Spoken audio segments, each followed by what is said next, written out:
Okay, let's dive right in. We're going to talk about the Indian Union budget for 2026-27. And I promise you, this isn't just going to be a dry breakdown of numbers. We're going to look at it for what it really is, a grand vision for the entire nation's future. So when I say national budget, what's the first thing that pops into your head? Probably taxes, right? Government spending? And yeah, you're not wrong, but that's really only half the story. It's also something much, much bigger. I want you to think of it like this.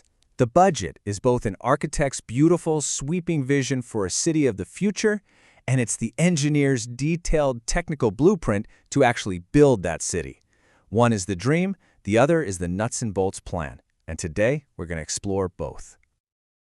So first up, let's talk about that grand vision, the architect's rendering, if you will. What does the government actually want India to look like, to feel like, in the years to come? The big headline goal is something called Viksit Bharat, which basically means a developed India. But here's the crucial part. It's not just about growth for growth's sake. It's about carefully balancing that ambition with inclusion, making sure that the benefits of all this progress actually reach every single person. And this quote, it really gets to the core of the government's economic philosophy. It's a promise to focus on real, tangible results instead of just talk, and on policies that genuinely help people over flashy but ineffective measures. It's a pretty clear statement of intent. Okay, so you have this big vision. How do you actually turn that into reality? Well, the budget lays out a strategy that's built on 4 key pillars. Think of them as the engines that are meant to power the whole economy. Let's look at the first 2. The strategy is really a powerful 1-2 punch. On one hand, you've got a massive push to strengthen India's own high-tech manufacturing. And on the other, the plan is to supercharge the services sector, which is already world-class. It's about building things and providing services at a global scale. And believe me, this isn't just talk. There are some really concrete plans in place. Things like the second phase of the India semiconductor mission, to boost the manufacturing of the chips that power everything. Or the Shakti program for biotech. The goal is clear. Become self-reliant in the technologies that are going to define the future. And that ambition? It's just as massive on the services side of things. The plan covers everything from making India a hub for medical tourism to building digital creator labs in schools to find the next generation of talent.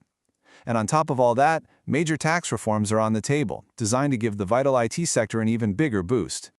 Right, so you have great factories and amazing service providers, but none of that matters if you can't connect them all, can it? And that's where the third, and honestly, maybe the most critical pillar comes into play, building world-class infrastructure. And the government is not messing around here. Just look at these numbers. Public capital expenditure, that's the government's own investment in things like roads, ports, railways, is projected to jump from 2 lakh crore rupees back in 2015 to 12.2 lakh crore in 2027. That is a massive, more than 6-fold increase. The fourth and final pillar is really where it all starts to hit home for a lot of people. This is all about making this growth real for everyone. It means direct support for small businesses and reforms that actually impact you and me as individual taxpayers. Let's break down what this really means for you. For small and medium businesses, the real backbone of the economy, there's a new 10,000 crore rupee SME growth fund. This is a huge injection of capital, and it's designed specifically to help these essential companies grow and compete. And for us as individuals, the big theme here is simplification. For instance, they're cutting the upfront tax you have to pay on things like overseas travel or paying for education abroad. When you combine that with measures to make filing your returns easier, the goal is pretty clear: less paperwork and more peace of mind. So that's the grand vision. It's inspiring, it's ambitious, but you know what they say? A vision is just a dream if you don't have a plan to actually make it happen.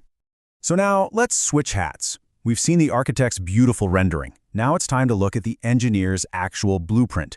How does all this ambition get translated into something that's legal, funded, and actually doable? Now here's a really crucial point. The budget isn't just one big book that gets published. It's actually a collection of several different documents, and their structure is laid out by the Constitution itself. This isn't just a proposal, it's a formal, legal process. Okay, I know this next part can seem a little intimidating, full of jargon and official-sounding names, but stick with me, because we're going to cut right through the noise and demystify the most important documents so you know exactly why they matter. First up is the Annual Financial Statement, or AFS. This is the big one.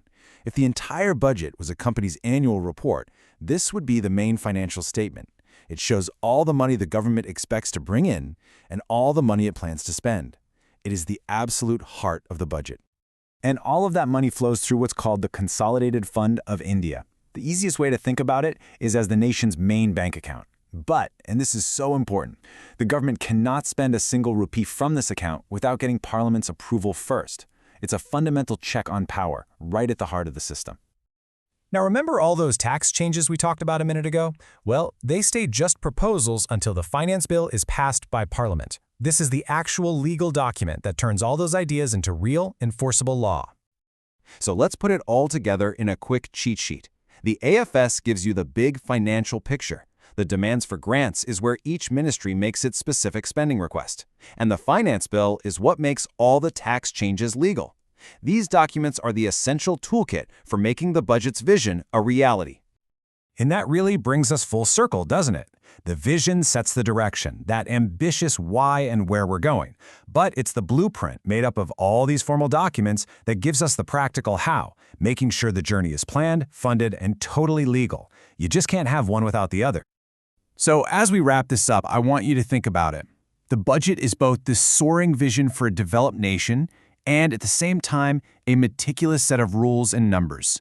Which side of that coin resonates more with you? Is it the grand ambition, or is it the practical, everyday details that affect your life?